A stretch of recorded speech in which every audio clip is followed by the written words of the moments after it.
Shalom, senang sekali bisa bertemu dan berjumpa kembali dalam program Bible Study Online CK7 yang tentunya sangat memberkati kita untuk kita semakin mengenal kepada Allah yang benar, yang kita kenal sebagai Allah Abraham, Ishak dan Yakub di Perjanjian Lama, lalu di Perjanjian Baru dinyatakan lewat anaknya yang tunggal, Tuhan Yesus Kristus. Nah, hari lepas hari kalau kita selalu rindu untuk belajar seperti ini saudara, saya yakin dan percaya. Ya memang waktunya terbatas, hanya sekitar 20 menit atau sampai 25 menit penyampaian firman Allah. Tapi kalau itu menjadi makanan kebutuhan pokok kita, maka pikiran Allah dapat kita mengerti. Jalan-jalan Allah dapat kita kenali. Sehingga kita menjadi anak-anaknya yang selalu menyenangkan hati Tuhan dan siap menerima berkat dari Tuhan. Hari ini kan melanjutkan dari 1 Samuel pasal yang ketiga. Tentang Samuel terpanggil. Kehidupan kanak-kanak Samuel di rumah Imam Eli ini semakin kelihatan bahwa dia akan dipersiapkan Tuhan. Jadi alat kemuliaan bagi bangsa Israel nanti saudara. Nah, kisahnya seperti apa? Mari kita datang kepada Tuhan, kita minta tuntunan Tuhan dan Roh Kudus, supaya apa yang kita baca dan kita pelajari betul-betul dapat kita mengerti seperti Tuhan menerangkan pribadi kepada kita masing-masing.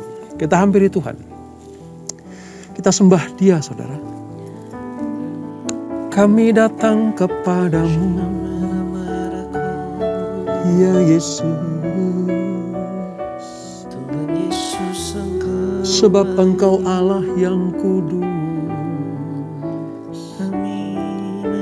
Kau Allah mulia, Kau Allah yang luar biasa. Namamu indah Tuhan, namamu agung dan perkasa, layak dipuji, layak disanjung selamanya. Sembah kami suci, Oralara pasandara takayara larabaya namanya. inamata kayara masyando. Engkau kudus, kudus, tiada yang sepertimu. Engkau kudus, kudus, mulialah namamu.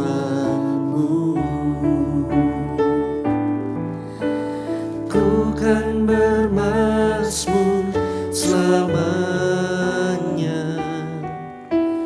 Ku cinta Kau Yesus, di hadapan tatamu ya Tuhanku. Ku serahkan hidupku.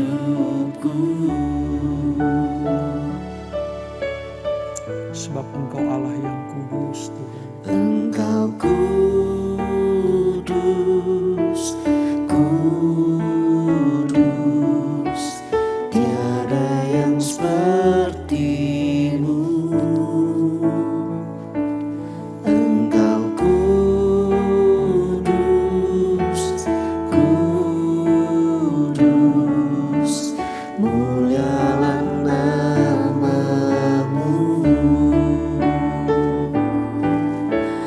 Ku kan bermazmur selamanya. Ku cinta Kau Yesus,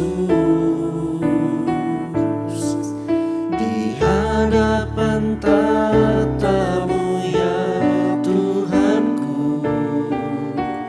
Ku serahkan hidupku.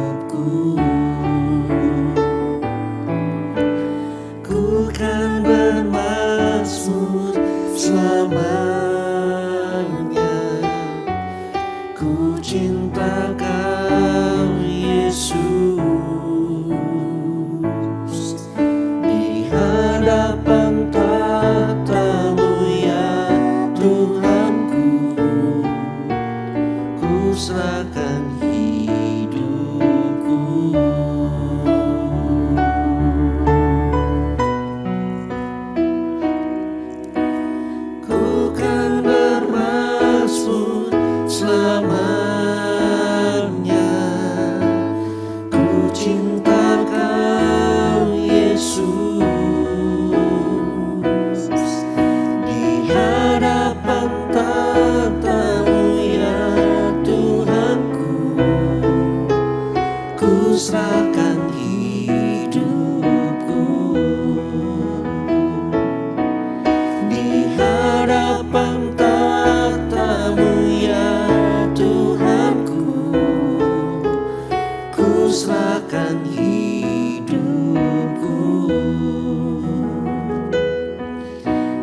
hadapan tahta-Mu, kami kan bermasmur, kami kan puji Engkau senantiasa, sebab kemurahan-Mu Tuhan, kemurahan-Mu Tuhan, lebih dari hidup kami.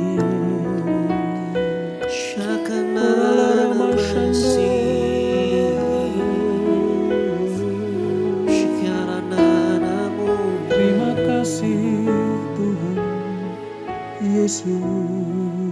Kemurahan-Mu lebih dari hidup,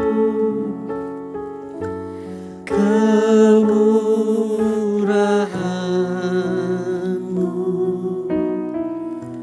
lebih dari hidup, bawa lidahku memuji Engkau, kemurahan-Mu lebih dari hidup,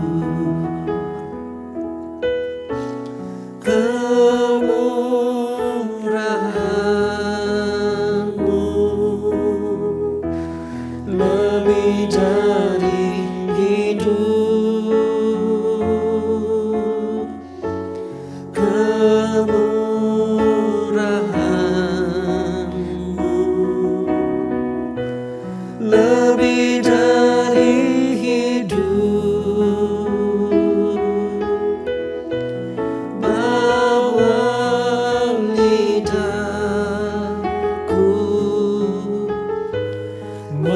memuji Engkau, kemurahan-Mu lebih dari hidup, kemurahan-Mu lebih dari hidup,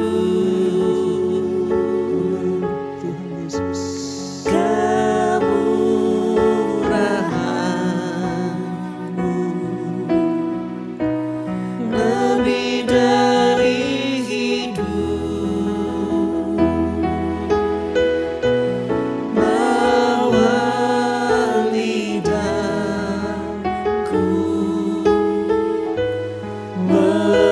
memuji Engkau, kemurahan-Mu lebih dari hidup, kemurahan-Mu lebih dari hidup, kemurahan-Mu lebih dari hidup. Benar Tuhan, selalu kami rasakan setiap berkat dan kemurahan-Mu itu sungguh melebihi dari kehidupan kami, melebihi apa yang dapat kami doakan dan kami pikirkan. Terima kasih, kami mengucap syukur ada di dalam Engkau dan Engkau di dalam kami. Kami akan melanjutkan pembelajaran kami ya Tuhan, supaya kami semakin hari semakin mengenal isi hati Tuhan, mengenal rancangan dan rencana Tuhan, dan kami hidup di dalamnya. Maka semua janji-janji Allah, semua apa yang disediakan Tuhan, itu betul-betul kami nikmati secara penuh. Urapi kami Tuhan, urapi kami semuanya. kami siap untuk belajar firman Allah. Di dalam nama Yesus, mari yang siap belajar firman Tuhan sama-sama kita katakan, amin, amin. Kita akan membaca dari 1 Samuel pasal yang ketiga, Alkitab kita Perjanjian Lama halaman sekitar 296. Ada 21 ayat saudara. Kita akan melihat bagaimana Tuhan mulai mengangkat Samuel yang dipersiapkan sejak dari kandungan orang tuanya, yang dinazarkan oleh ibunya yaitu Hana, yang dididik oleh Imam Eli dan keluarganya, walaupun di tengah-tengah keluarga yang sungguh sangat memprihatinkan karena hidup di dalam moralitas, amoralitas. Tapi Samuel terpanggil untuk menjadi alat kemuliaan Tuhan. Mari kita baca ayat 1 sampai ayat 14 terlebih dahulu. Demikian firman Tuhan. Samuel yang muda itu menjadi pelayan Tuhan di bawah pengawasan Eli. Pada masa itu firman Tuhan jarang. Penglihatan-penglihatan pun tidak sering. Pada suatu hari, Eli yang matanya mulai kabur dan tidak dapat melihat dengan baik, sedang terberbaring di tempat tidurnya. Lampu rumah Allah belum lagi padam. Samuel telah tidur di dalam bait suci Tuhan, tempat tabut Allah. Lalu Tuhan memanggil, Samuel, Samuel. Dan ia menjawab, ya Bapa. Lalu berlarilah ia kepada Eli serta berkata, ya Bapa, bukankah Bapa memanggil aku? Jadi Samuel memanggil Eli itu Bapa. Ya. Tapi Eli berkata, aku tidak memanggil, tidurlah kembali. Lalu pergilah ia tidur. Dan Tuhan memanggil Samuel sekali lagi. Samuel pun bangunlah, lalu pergi mendapatkan Eli serta berkata, ya Bapa, bukankah Bapa memanggil aku? Tapi Eli berkata, aku tidak memanggil anakku, tidurlah kembali. Samuel belum mengenal Tuhan, firman Tuhan belum pernah dinyatakan kepadanya. Dan Tuhan memanggil Samuel sekali lagi untuk ketiga kalinya. Ia pun bangunlah, lalu pergi mendapatkan Eli serta berkata, ya Bapa, bukankah Bapa memanggil aku? Lalu mengertilah Eli bahwa Tuhanlah yang memanggil anak itu. Sebab itu berkatalah Eli kepada Samuel, pergilah tidur. Dan apabila ia memanggil engkau, berkatalah, berbicaralah Tuhan, sebab hambamu ini mendengar. Maka pergilah Samuel dan tidurlah ia di tempat tidurnya. Lalu datanglah Tuhan, berdiri di sana dan memanggil seperti yang sudah-sudah, Samuel, Samuel. Dan Samuel menjawab, berbicaralah sebab hambamu ini mendengar. Lalu berfirmanlah Tuhan kepada Samuel, ketahuilah, aku akan melakukan sesuatu di Israel, sehingga setiap orang yang mendengarnya akan bising kedua telinganya. Pada waktu itu, aku akan menepati kepada Eli segala yang telah kufirmankan tentang keluarganya dari mula sampai akhir. Ini tentang hukuman bagi keluarga Eli. Sebab telah kuberitahukan kepadanya bahwa aku akan menghukum keluarganya untuk selamanya karena dosa yang telah diketahuinya. Yakni bahwa anak-anaknya telah menghujat Allah, tapi ia tidak memarahi mereka. Sebab itu, aku telah bersumpah kepada keluarga Eli, bahwa dosa keluarga Eli takkan dihapuskan dengan korban sembelihan atau dengan korban sajian untuk selamanya.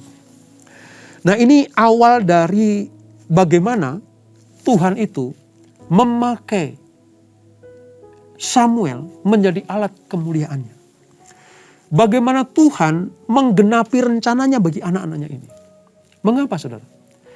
Karena Allah sudah mempersiapkan sedemikian rupa. Allah sudah mempersiapkan Samuel.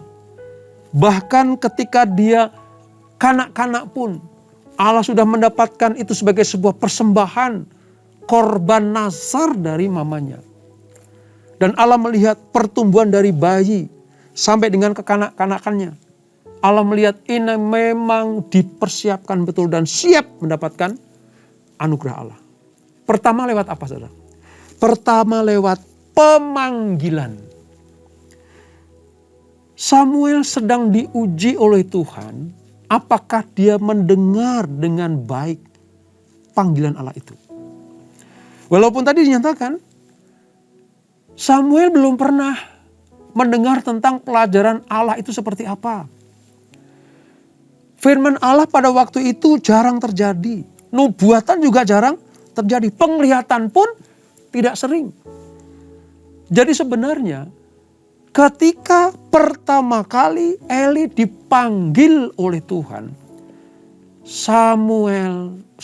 Samuel pertama kali dipanggil oleh Tuhan, dia betul-betul belum mengenal suara Allah itu seperti apa.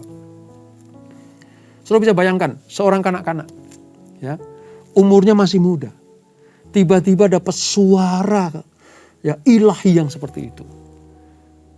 Maka lewat keterbatasan pengertiannya, dia datang kepada bapa pengasuhnya yaitu Eli. Tadi bapak panggil aku, katanya. Sampai 3 kali, saudara.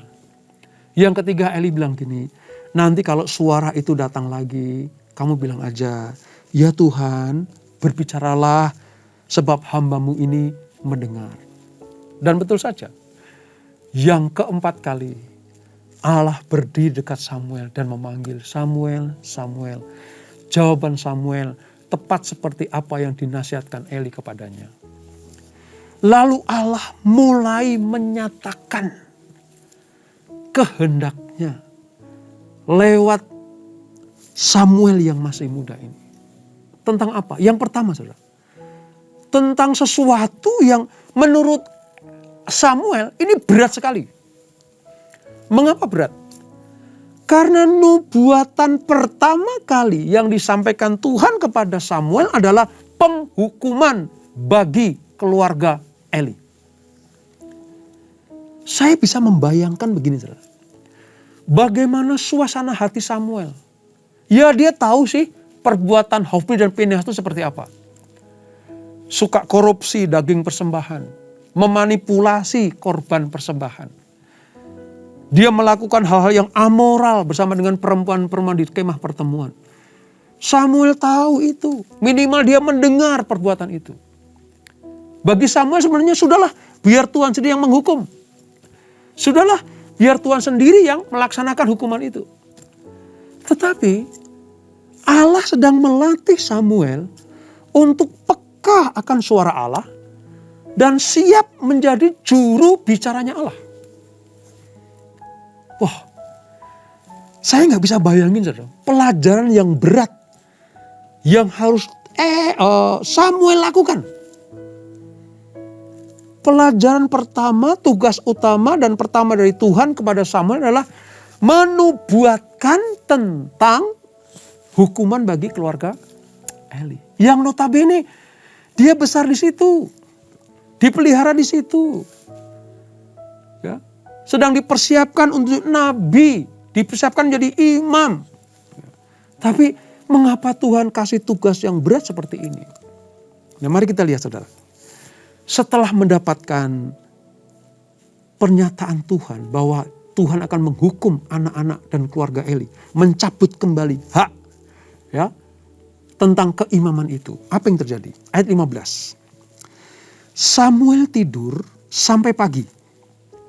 Kemudian dibukanya pintu rumah Tuhan. Samuel segan memberitahukan penglihatan itu kepada Eli. Tetapi Eli memanggil Samuel, katanya, Samuel, anakku. Jawab Samuel, ya Bapak. Kata Eli, apakah yang disampaikannya kepadamu? Janganlah kau sembunyikan kepadaku. Kiranya beginilah Allah menghukum engkau. Bahkan lebih daripada itu. Jika engkau menyembunyikan sepatah kata pun kepadaku. Dari apa yang disampaikannya kepadamu itu. Ayat 18. Lalu Samuel memberitahukan semuanya itu kepadanya dengan tidak menyembunyikan sesuatu pun. Kemudian Eli berkata, dia Tuhan, biarlah diperbuatnya apa yang dipandangnya baik. Saudara, dari ayat 15 sampai 18 ini kita bisa melihat tadinya Samuel itu segan, masih begitu menghormati Eli, bapak rohaninya, kepala imam di situ. Tetapi karena didesak, dia menyampaikannya. Dan Tuhan senang dengan itu. Karena Samuel mulai berani, ya, tidak segan-segan lagi menyampaikan apa yang ada di isi hati Tuhan kepada Eli dan keluarganya. Dan saya sebenarnya agak kaget. Kenapa? Demi mendengar apa yang dikatakan oleh Samuel, sepertinya Eli itu menanggapi dengan enteng saja. Ya sudahlah, dia Tuhan, biarlah diperbuatnya apa yang dipandangnya baik. Ini enteng banget, saudara. Enteng banget ini. Respon Eli mendengar nubuatan tentang hukuman bagi keluarganya, cuma dijawab seperti ini. Udah, biarinlah. Mau gimana lagi? Dia Tuhan yang berkuasa. Apa yang dipandang baik terserahlah. Kira-kira seperti itu. Saya sedang menunggu sebenarnya jawaban Eli terhadap nubuatan Samuel itu tentang keluarganya. Dia bilang gini, aduh, ya kami salah. Ya kami berdosa. Kami minta ampun. Aku akan minta anak-anakku untuk apa? Menaburkan debu di kepalanya. Merendahkan diri. Mencari wajah Tuhan. Bertobat dari jalan-jalan yang jahat. Kembali kepada jalan-jalan Tuhan. Tapi kita tidak menemukannya, saudara. Saya bisa membayangkan bagaimana situasi seperti ini diperhadapkan kepada Samuel yang masih muda. Samuel kadang mungkin nggak habis pikir, ini berat loh ini nggak main-main loh, ini nggak bercanda Tuhan ini. Tapi sepertinya Bapak Eli cuman ya biarinlah Tuhan yang berkuasa gitu. Tidak ada respon pertobatan. Tidak ada tindakan berbalik dari jalan-jalan yang jahat. Dia pasrah mau dihukumlah.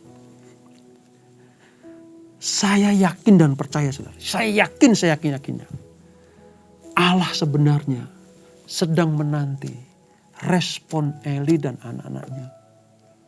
Dari nubuatan dan penglihatan yang diberikan Tuhan kepada Samuel dan disampaikan kepada Eli dan keluarganya. Allah lagi nunggu sebenarnya. Dengan keputusan itu, aku lagi nunggu dia bertobat atau tidak. Dia tinggalkan jalan-jalan yang jahat atau tidak. Tapi karena responnya seperti itu, menganggap remeh hukuman Allah, menganggap enteng didikan Tuhan, maka sejak saat itu, posisi keimaman Eli dan anak-anaknya selesai. Tidak ada keturunan Eli berikutnya yang menjadi imam bagi Tuhan. Dan mari kita lihat, selesai sampai di situ. Kisah Eli dan anaknya selesai sampai di situ. Mari kita lihat sekalian Samuel, saudara. Apa yang terjadi? Ayat 19. Dan Samuel makin besar. Dan Tuhan menyertai dia. Dan tidak ada satupun dari firman-Nya itu yang dibiarkannya gugur. Maka tahulah seluruh Israel. Dari Dan sampai Beersheba. Dan itu wilayah utara Israel. Sampai Beersheba wilayah selatan. Dari utara sampai selatan. Orang Israel tahu semuanya. Apa? Bahwa kepada Samuel telah dipercayakan jabatan Nabi Tuhan. Jabatan Samuel sekarang Nabi Tuhan. Ya, dia dibesarkan di kalangan imam. Dia pernah memakai baju efod dari kain lenan yang indah itu. Tapi sebenarnya tugas utama Samuel adalah sebagai nabi. Apa itu? Penyambung lidah Allah. Dan Tuhan selanjutnya menampakkan diri di Shilo. Nah sekarang, begitu generasi Eli selesai. Generasi keluarga Eli, Hofni dan Pinehas selesai. Sekarang generasi berpindah kepada Samuel, penglihatan, nubuatan, ya, pernyataan-pernyataan Allah kembali terjadi di tengah bangsa Israel. Ternyata saudara, keluarga imam yang tidak benar, seperti keluarga raja-raja Israel atau Yehuda yang tidak benar pada nantinya, saudara, itu akan mempengaruhi kerohanian semua bangsa.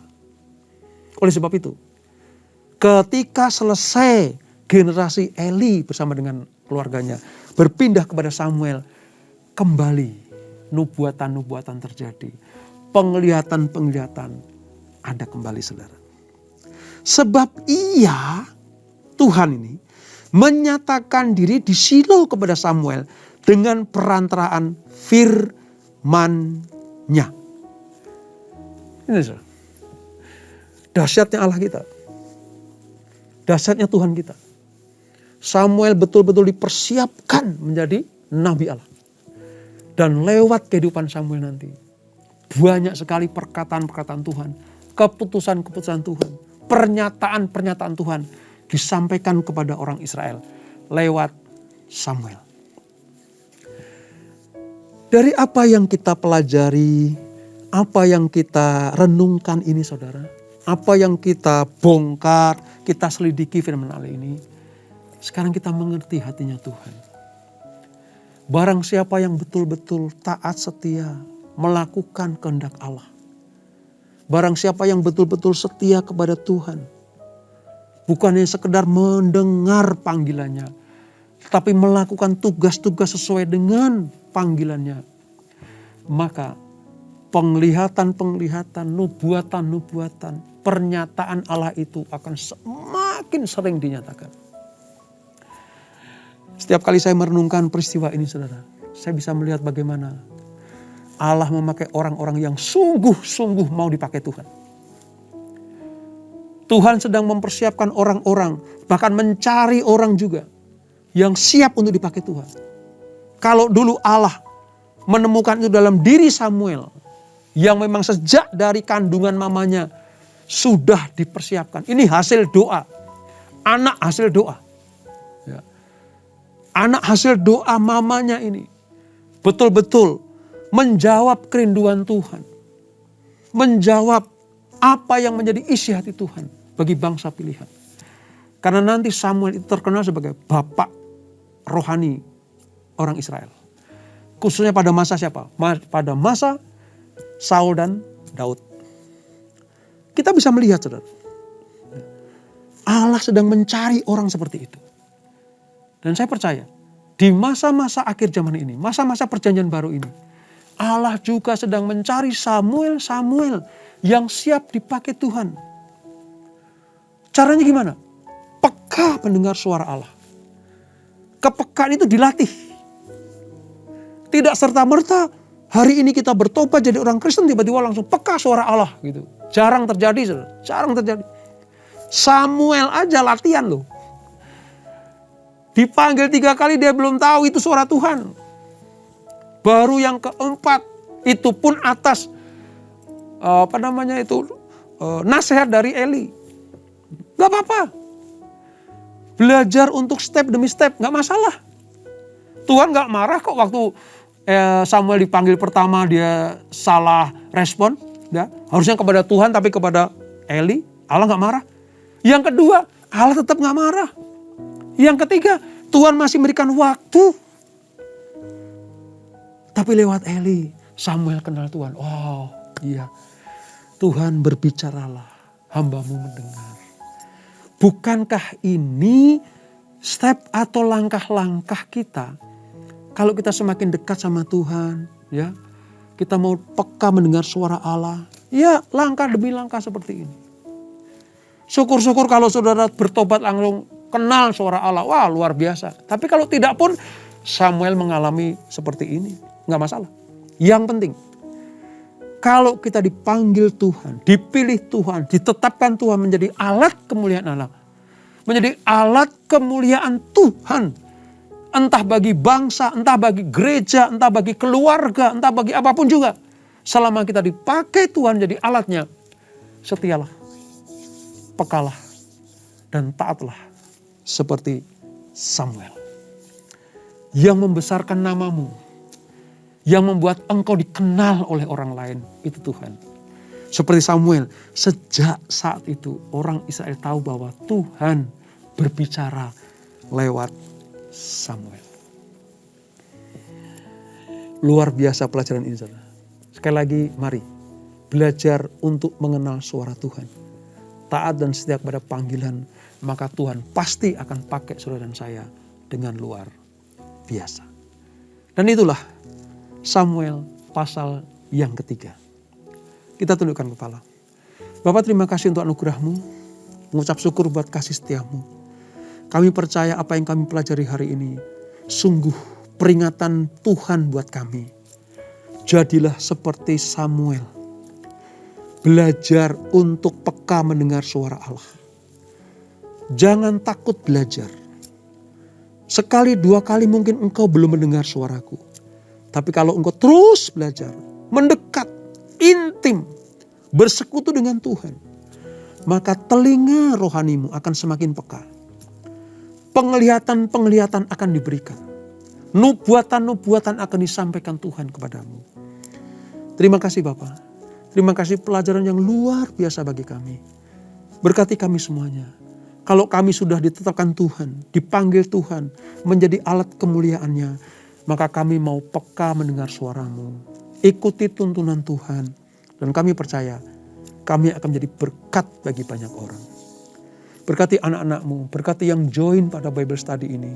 Berkati keluarga-Mu, diberkati keluarga-Mu, diberkati pekerjaan-Mu, diberkati usaha-Mu, diberkati bisnis-Mu. Kami percaya Engkau juga memberkati gereja-Mu ini ya Tuhan. Gereja CK7 yang memberikan sarana yang luar biasa untuk kami belajar semakin intim, semakin dekat, dan semakin mengenal Engkau. Terima kasih Bapak. Sebelum kami berpisah, kami siapkan hati kami terima berkat yang daripada-Mu. Kekasih-kasih Kristus, arahkan hatimu kepada Tuhan. Terimalah berkat kasih anugerah di dalam anak yang tunggal Yesus Kristus. Persekutuan yang manis dalam Roh Kudus menyertai kita semuanya. Mulai saat ini sampai Maranatha. Tuhan Yesus datang untuk yang kedua kali menjemput kita semuanya. Bertemu di awan-awan yang permai. Menikmati kemuliaan kekal sampai selama-lamanya. Yang diberkati. Sama-sama kita katakan amin, amin, amin. Tuhan Yesus memberkati.